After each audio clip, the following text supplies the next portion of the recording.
Are you sitting comfortably? Then I'll begin.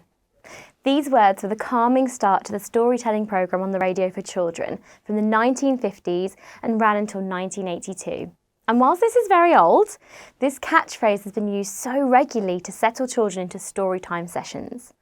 These days, the BBC has bedtime stories, where famous actors read popular children's stories at the end of the day, just before bedtime. The Tom Hardy one proved very popular for some reason. Do you remember your favourite story as a child? Do you remember how it was told and what made it so special to you? With so many resources online available to entertain children, is there still a place for storytelling in the classroom? Absolutely.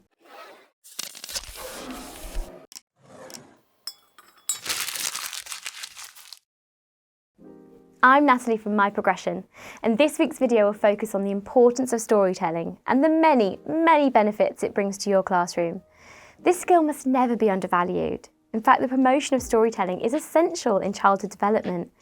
In some upcoming videos, we'll be taking you through how you as educators can make storytelling engaging across the year groups. As educators in an early years setting, storytelling is part of daily life.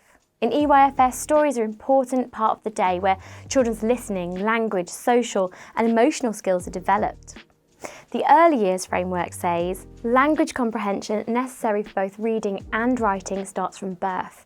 It only develops when adults talk with children about the world around them and the books, stories and non-fiction they read with them, and enjoy rhymes, poems and songs together.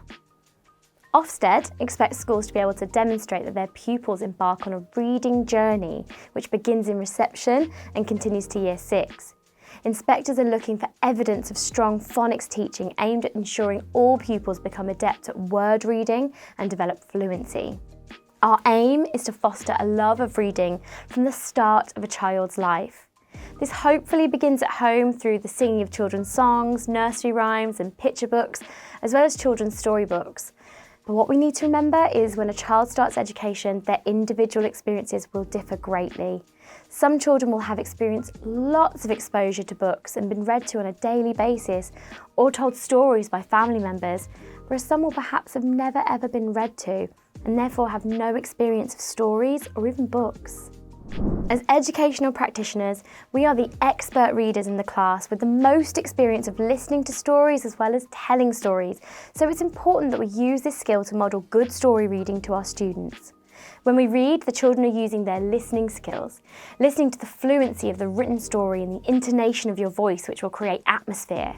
They will also be using their imagination to conjure up a picture in their mind's eye of the picture you are painting through words.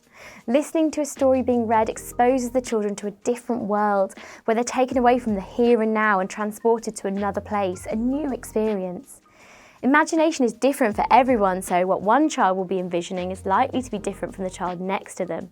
Sharing what they imagined the colour outfit the main character was wearing or what the pirate ship looks like will help them understand how to use their imagination and start to realise that other people will think differently, and that's okay.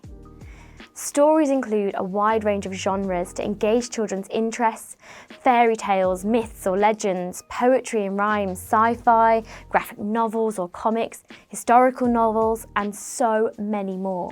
As you read, you're opening doors to a wider experience of life, not just the fictional, but the non-fictional too. I remember listening to the Diary of Anne Frank being read as a 12-year-old and being transported to that small room where the family hid. I could feel the terror and fear as I listened to the voice of my teacher, my heart pounding loudly in my chest. Over the years, there's been an increasing focus on motivating children to read. Specific work was done to encourage boys to read as well.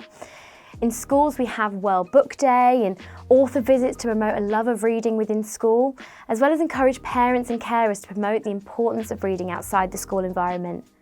Many schools are now planning story time on a daily basis. Reading a story to a child or class is a sociable and shared activity. There is the reader who engages the listeners, and together they can enjoy and connect through the book being read.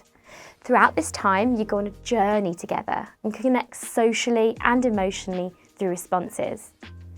Listening to a story read aloud improves the ability to focus and concentrate. The children will be focusing on the reader and listening to the words, the voice, watching the facial expressions, as well as the gestures used to bring the story to life. Listening to new stories of a variety of genres increases general knowledge and imagination, as well as creativity and thinking skills. Through the reading of the text, the reader brings these situations to life, and the listener will imagine what certain situations would feel like if they were the protagonist. They'll have their own individual response and can develop empathy. Just as an aside, be aware of your class's personal situations alongside the content of the book. Reading to children about a bereavement or illness when they're perhaps experiencing those situations outside of school can be very triggering. And whilst addressing these issues is important, either prepare the child and discuss it beforehand, and if the class has prior knowledge, then you could be direct. We know that Elijah's grandma is poorly at the moment, and in this chapter we read that Pippa's grandpa is unwell. You've all been amazing supporting Elijah and can talk to me anytime about the things that can make us sad. It's so important to hone your skills on how to handle this, as most stories will involve death, peril, or baddies. Reading a story can prepare children for future experiences. Social stories are widely used to teach and support children for a new experience.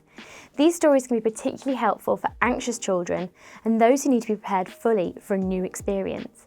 They were initially devised to support children with additional needs with social situations and were extremely successful, so are now used more widely due to the benefits. We've all perhaps seen them preparing for a trip to the dentist or a doctor's appointment. A social story can be written to prepare children for any planned experience. Reading out loud, as well as listening to a story, can be relaxing and can reduce stress, which has also been proven to benefit sleep patterns. This is beneficial for both the educator as well as the pupils. In the reading of a story for pleasure, the teacher and pupils are under no pressure to respond academically to the book, but can just enjoy.